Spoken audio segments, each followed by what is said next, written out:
5 days before the election.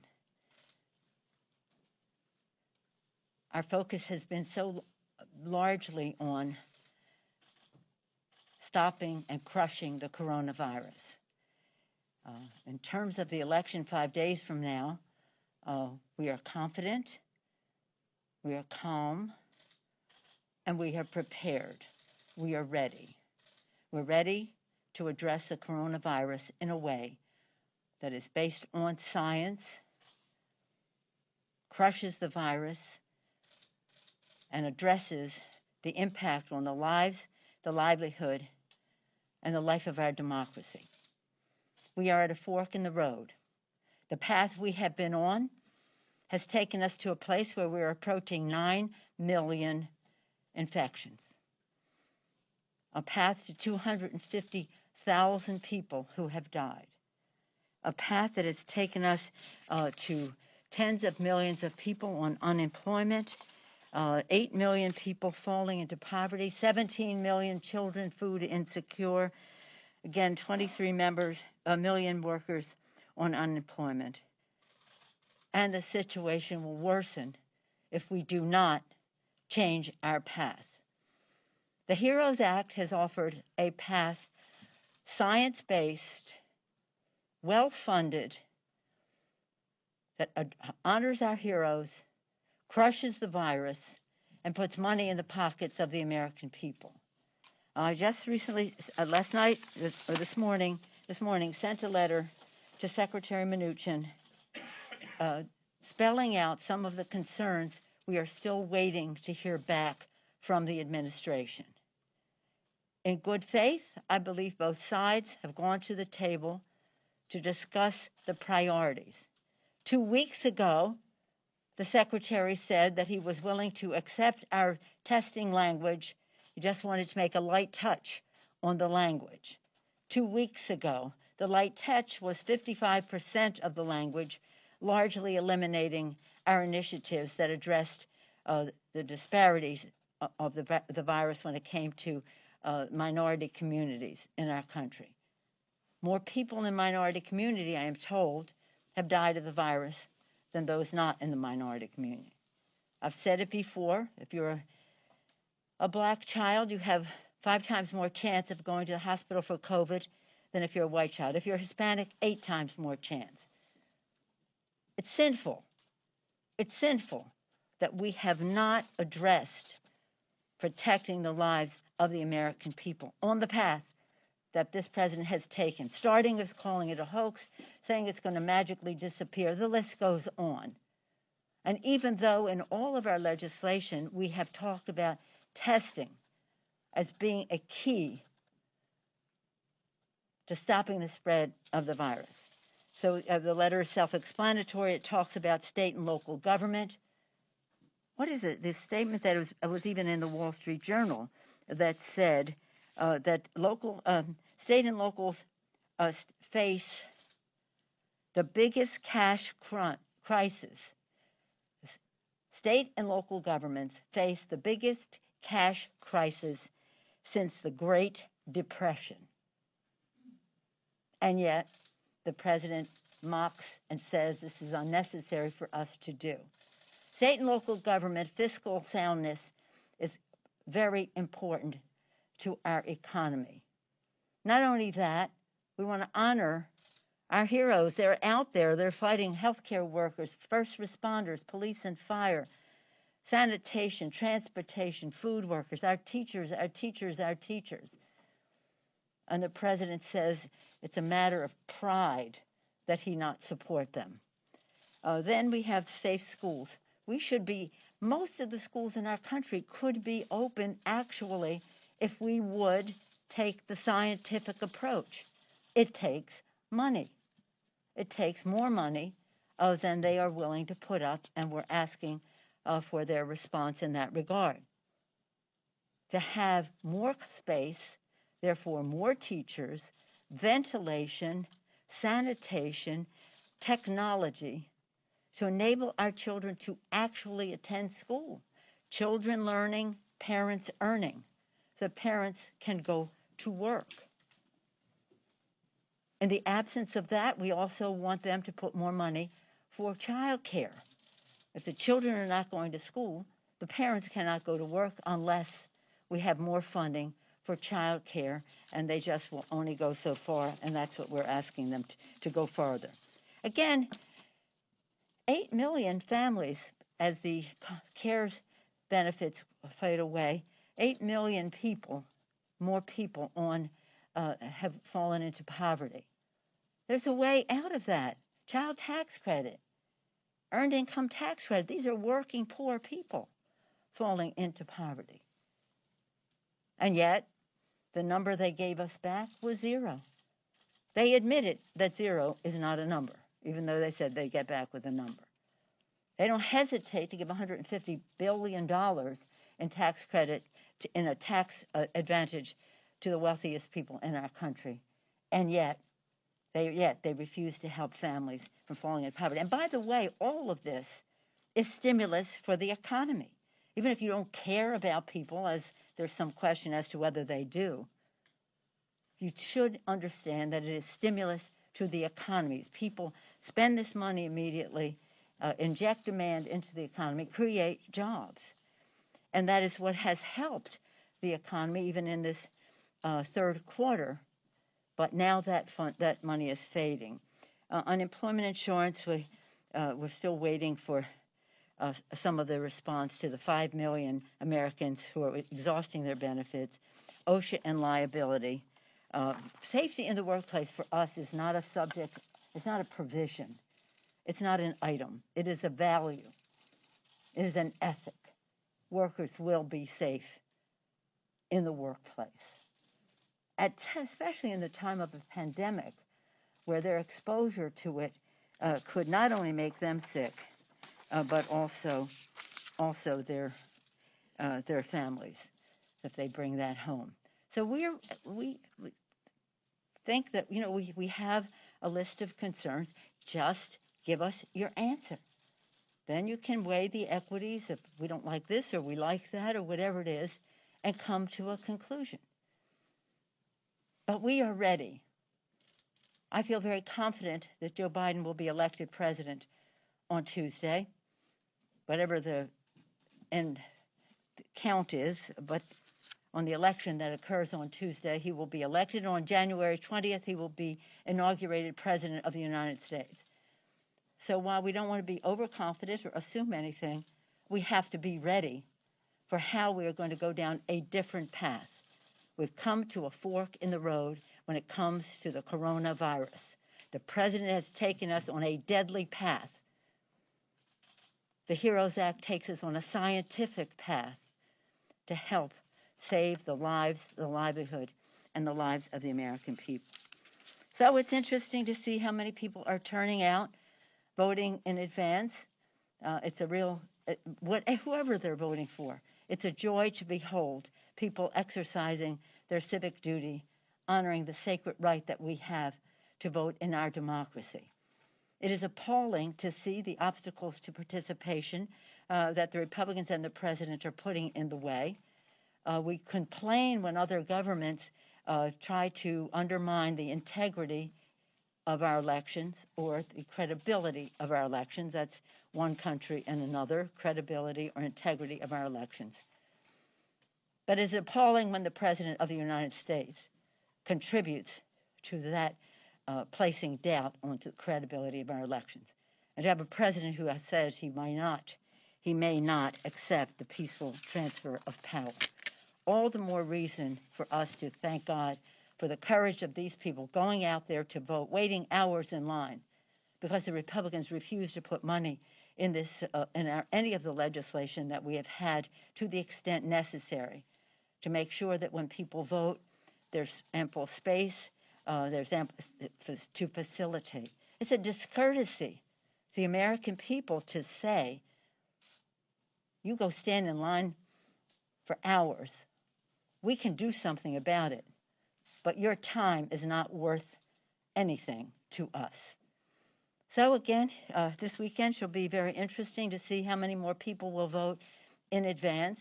I hope that people will not depend on the mail, because they have done all they can to dismantle the postal system, but I salute our postal workers, our letter carriers, and those who are making the best of the situation. But even the Postal Service is saying it's too late now to mail. A first-class piece of mail to take more than 5 or 6 days to reach its destination is that speaks for itself. So here we are, and it's a remarkable, remarkable experience that our country has been through. Hundreds of thousands of people dying, millions infected, joblessness raging, poverty rates going up, 17 million children food insecure.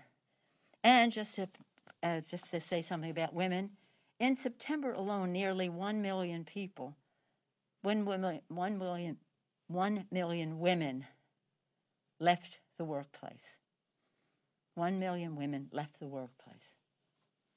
And what's the president's message to women? We're getting your husbands back to work.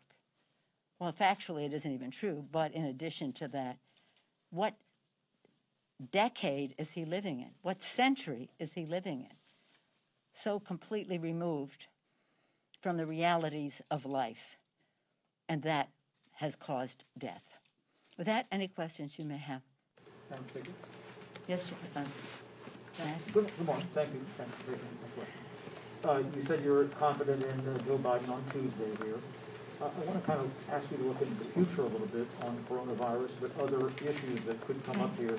You always talk about your caucus and the beauty in the mix here. There's a lot of diverse opinions. That's right. Do you think, though, that could be a problem, whether it be on coronavirus or some of these other legislative initiatives, environment, voting rights, John Lewis, those things, where it's a push too far, and that there is a schism between more moderates in your caucus and liberals, and what they intend to do, and why? No, I don't. Our caucus has a beautiful array of thinking of generational, gender ID, ethnic background, geographic differences, and the rest. But the one thing that unites us is our commitment to America's working families. And that means our children, their health, their education, the economic security of their families, a clean, safe environment, including gun safety, in which they can thrive, in a world at peace in which they can reach their fulfillment. So again, we don't, any of us, want to lead or represent a caucus that is lockstep caucus. We invite the exuberances, the differences of opinion, and we do not see that as a problem. We see that as an invigoration. Yes, ma'am. Madam Speaker, the economy grew at an annual rate of 33.1% in the third quarter.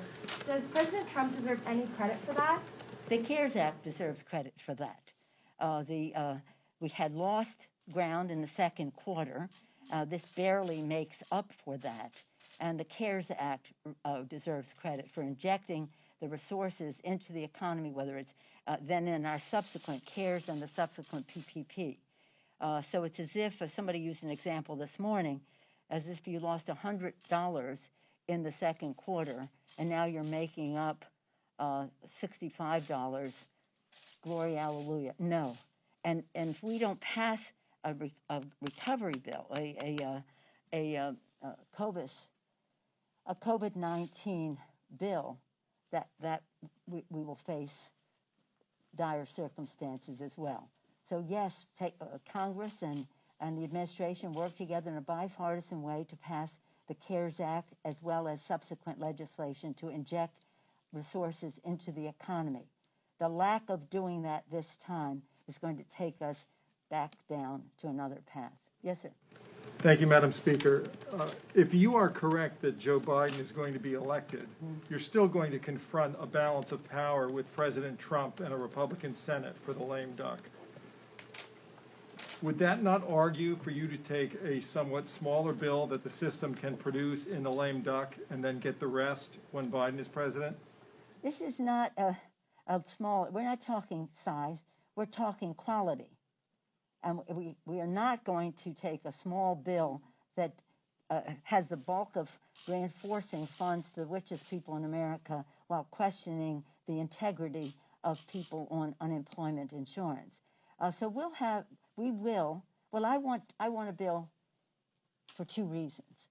First and foremost, the American people need help. They need real help. And second of all, we have plenty of work to do in the Joe Biden administration. We're going to build the infrastructure of America in a green way. We're going to make sure health care is available to all Americans, lower the cost of prescription drugs. We're going to have H.R. 1 right off the bat be about cleaner government so that we can reduce the role of big, dark, special interest money that prevents us from having policies that the American people need and are have doubts that we can do unless we reduce the role of big, dark money. And we have a number of bills that we have passed that we'll be ready for. Of course, this will be impacted by the Joe Biden agenda. His Build America Better is similar to our Moving America Forward, but nonetheless, we'll be working in between the White House and the Congress to get those jobs done. So we want to have as clean a slate as possible going into January. We will have to do more on the coronavirus to make sure that the vaccine, God willing, will be available, and that will take resources to make sure it's available to everyone, not just those in a position to pay for it. So, yeah, no, why would we be talking to them if we didn't want a bill other than our HEROES Act 3.4 billion, which is what the trillion, which the American people need. They say you need to show more flexibility. We're not going to go to anything like Mitch McConnell has. People are hungry. People are on the verge of eviction. People need money in their pockets. We have enormous challenges there. They don't believe in governance. They don't like the public role in helping people, and they don't believe in science. So they ignore the recommendations of science for masking, for testing, tracing, treatment, separation, ventilation, sanitation. We are in a terrible place, and it was a decision. It was a decision made by this President of the United States. So we have to have enough money to address that, and we still haven't gotten the yes from the White House on that subject. So again, it has to be about the quality of what it is yet. It's not just something to say, we surrender. They surrender to the virus. We're not surrendering to it. Speaker? Yes, sir. How do you think about the increase in corporate taxes, given the state of the economy in a first couple months of the Biden, if there is a Biden presidency in the first couple months? Well, why don't we wait until we win the election, we have our transition, and the President of the United States puts forth his agenda. I always have thought that when we do major tax policy, we should try to do it in his most bipartisan way possible. Contrary to the dark of night, speed of light passage of a bill that gave 83% of the benefits to the top 1% in our country, and then they reinforce that in the CARES Act in the dark of night as well. So it's not a question of having that discussion here. I think there's a large, quite an agreement that we should have brought down the corporate rate, but we should not have given away the store at the expense of America's working families. Okay, that's it. Thank you all very much. As a Giants fan, what do you think about the Dodgers winning the World Series? Can you abide that? I'm California, so while I the Giants first, I'm happy with it. I'm sad about the little confusion at the end there, but it was great. It was great to see. Lakers, Dodgers, man. But isn't it great to watch sports? Because it just takes your mind away. You forget your differences with other people. It's just like the arts. It's just therapeutic in that it not only entertains. And what I like about sports, it's about numbers. And I'm all about numbers. Whether it's elections or votes on the floor.